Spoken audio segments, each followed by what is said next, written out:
Welcome to another episode of Beyond the Sport with Navs. And today's a very special episode because we have Ceej Tantengco here with us. Welcome, Ceej. Thank you for joining. Yep. So, if you guys don't know, and I'm sure you do though by now, Ceej is one of the NCAA's best courtside reporters. She is the only female member of Slam Philippines' editorial staff. She is a consultant for athletes in the Philippines and the sports teams as well. And she's one of the most vocal advocates for gender equality in Philippine sports. Welcome, Ceej. How are you feeling today? I'm feeling good. Yay, fellow podcaster. Tell us more about how you see females in Philippine sports media are treated today, or what are some of the challenges, hurdles that they have to go through. Especially because it's a male-dominant industry. Yeah, in most of the places where I work, I'm still often either the only girl or maybe just one of two girls. And I've been in this industry 5 years, and I still get asked by coaches, "Hey, why isn't your boyfriend a basketball player?" And I'm just like, some of us don't want to date basketball players, But I think it's very innocuous in that sense. But it speaks a lot to how people maybe see women in sports and see us with certain expectations, see us with certain preconceptions that women then have to overcome. And this is true whether you're a woman working behind the camera, working in front of the camera, or if you're an athlete, actually playing the sport. Yeah. Do you feel that in this industry, it's still very backward thinking, especially in terms of opportunities? I would say things are better now than before, in the sense that the democratization of media means that I can create my own platform. I have a podcast. I've been podcasting since 2017. I'm coming out with one this year, hopefully this month. Tell us more about it. Okay, so I'm working on this podcast right now, and it's really just going to be focused on women in sports. So this is me telling all the stories of the amazing female athletes that I know, that I work with, that I love, and who I feel don't get enough attention with our current systems. So my season 1 is going to be looking at women's basketball and the amazing NU Lady Bulldogs who haven't lost a game in 5 years. They're a legendary team, guys. Think about that. If a UAAP men's team doesn't lose for 6 games, people lose their minds. But then they haven't lost in 5 years, right? So I'm talking about them and also the challenges that they face. Because, Rian Nabalan was voted as the first ever UAAP Player of the Week who is female. Correct. Last year. So on paper, you're like, okay, that's great, good, a win for women. But at the same time, you're like, wait. At that point, she had already won 4 championships and hadn't lost a game in 4 years. Why did it take that long? So, I want to look at the challenges that affect women in basketball. So that's youth development, coaching.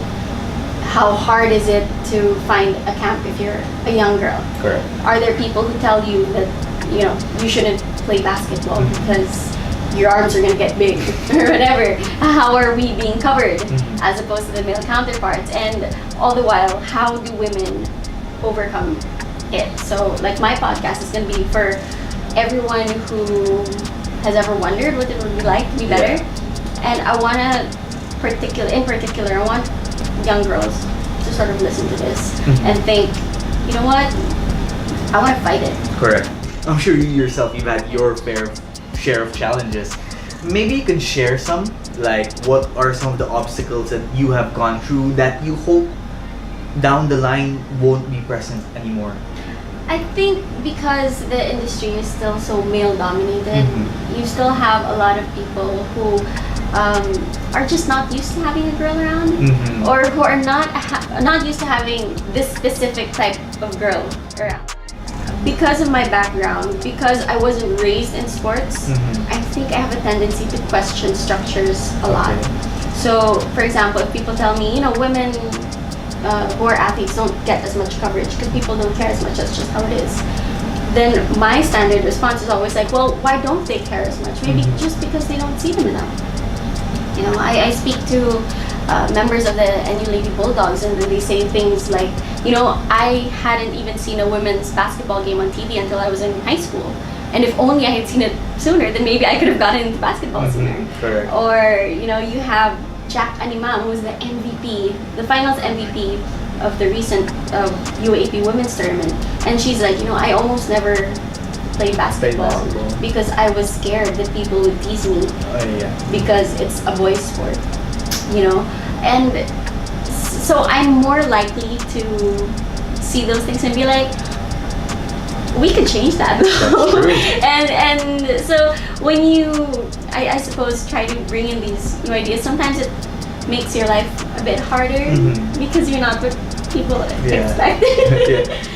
I think for females, they have to go through so much more than what we males do. Is it challenging? Like, have there been times where you're like, grabe naman to masyado? I've actually been in workshops where a male facilitator has told a young girl, you know what, ang boys, sports comes naturally to them, kaya kayo mga girls dapat mas mag-extra work kayo. And I hear that and I'm just like, disrespected, right? Yeah, but it's so natural for them. And you know, I felt that. I felt like coming into, lalo na when I was starting out as a courtside reporter, people have this perception that if you're a courtside reporter,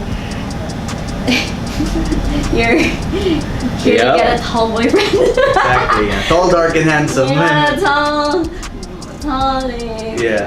macho and all of boyfriend. And so I think from the very start, even as I was auditioning to be a courtside reporter, I was so paranoid about that I was like, I'm gonna overcompensate so hard and just be so over prepared for everything that you can't even say that about. Find something to criticize. Yeah. Like I always felt like I had to cover every single base. And this is something that you sort of read about in leadership books. So for women, even in the corporate world, a man will apply for a position if he's 60%, if he feels he's 60% qualified for a job. Women will apply for a position if they feel they're 80-90% qualified. They have to be more sure to some degree. Yeah, because you're worried that anything less than that, people will doubt you. Exactly. So, do you think with all that factors involved and all that added anxiety, it sometimes demoralizes women in the industry to not pursue that career? Yeah. The corporate term for it would be leakage. So leakage is, you know, at the start of, think of it as a pipeline. At the start you have all these girls. But then with the challenges, maybe someone's gonna leak out here, someone's gonna leak out there, someone's gonna leak out. And by the time you get to the top, where the management is, it's so rare to find women because of all the challenges. You just like burst out from the seams of the pipe. So, you know, like I admit that there have been times where like it's just been so hard, and I have had, I guess, people I would consider mentors in the industry telling me things like, you know what, the sports industry is not hospitable to women like you. You should be doing things like, you should be doing news. You should be doing like, get out of here. Like that's what they tell me, like, get out of here, apply to like like something that has public affairs or something like that. Something that's less male dominated. And then I understand what they're saying, but then there's also a part of me in my head that is like, I'm not leakage. Like I'm not gonna leak. So you know, it just makes me sort of double down. But I worry so much for other girls because it shouldn't be this hard. I never really meant to be sort of like the face a patriot of anything, but for me, what I do now, I spend a lot of my time talking to young girls. So I give talks in like high schools, and I teach girls things like, I'm gonna hold a seminar. It's like basic courtside reporting, and then I'll teach them like how to approach it. And then at a very young age, I already tell them straight up, hey, you know, people are gonna assume these are things they're gonna assume of you. So how do you fight that? So like my whole thing is I teach them, you know, when you talk to players, so that they don't, you know, they don't think that like I approach them and just I make friends with.